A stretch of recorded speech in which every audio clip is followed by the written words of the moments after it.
Et du stade, on part directement sur vos écrans avec la télé régionale. C'est un peu le MRTV du coin. Ça s'appelle Porto Canal, une chaîne régionale qui est née avec le FC Porto, qui est aujourd'hui financée par le club, mais pas que, puisque la chaîne parle de foot, de culture, de société. Et tout ça, c'est en plein centre-ville à Porto. Tu as aimé cette visite, Alexandre? Bah ouais, j'ai trouvé les studios magnifiques, tout sur fond vert d'ailleurs. C'est assez original. Et surtout, on a pu rencontrer la Andrea Braslopo de Porto. Ouais, tu étais prêt à m'échanger, Alexandre, à me laisser sur place pour reprendre Estella avec toi.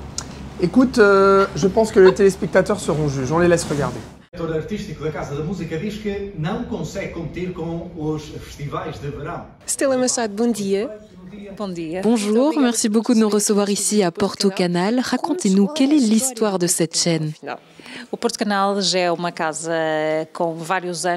Porto Canal existe depuis plusieurs années. C'est un média encore jeune qui a bientôt atteint l'âge de la majorité. Mais c'est une marque déjà incontournable dans la ville de Porto et dans la région du nord du Portugal.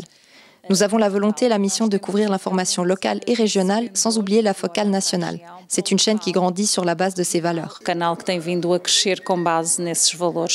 L'histoire de Porto Canal commence bien entendu grâce au foot.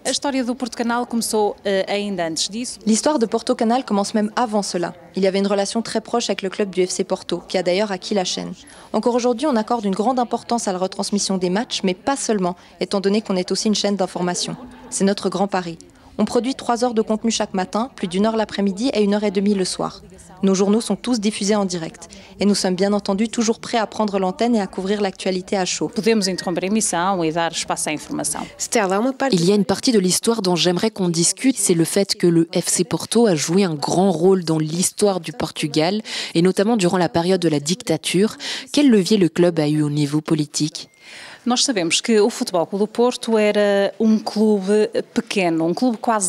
FC Porto était un petit club, je dirais même un club de quartier. Au long des années, le club a gagné une dimension nationale et une importance internationale, surtout grâce à ses grandes conquêtes sportives qui ont d'ailleurs fait la marque du FC Porto et fait connaître le Portugal avec lui. Et oui, il y a une dimension politique dans le foot qui a amené notre région sur le devant de la scène. Le Portugal ne se limite pas à Lisbonne et il faut que toutes les régions du pays soient plus solidaires entre elles, en particulier avec celles du Nord qui sont parmi les plus pauvres d'Europe. Le FC Porto a porté cette reconnaissance et attiré l'attention sur le fait qu'il était nécessaire que des plus petites régions avec des difficultés économiques puissent aussi s'affirmer avec leurs valeurs. Des régions qui grandissent et qui ont désormais une grande importance au niveau économique en contribuant au PIB du Portugal. Et pour terminer, combien de journalistes travaillent ici à Porto Canal? On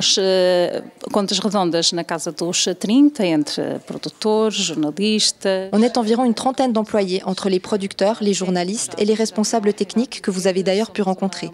Porto Canal est une petite chaîne et certains collaborateurs sont là depuis le début. La plupart sont des jeunes très motivés qui contribuent à faire de Porto Canal une chaîne moderne, sans oublier pour autant nos racines historiques et notre patrimoine. En résumé, nous sommes une vitrine qui permet aux traditions de perdurer. C'est vrai, une chaîne de télé, c'est aussi une carte de visite. Qu'est-ce qu'il ne faut absolument pas manquer au Nord?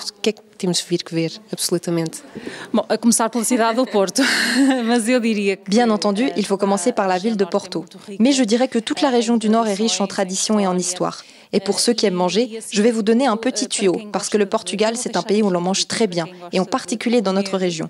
Et mon conseil personnel, c'est la région de Minho, que je recommande vivement de connaître si vous visitez le Nord.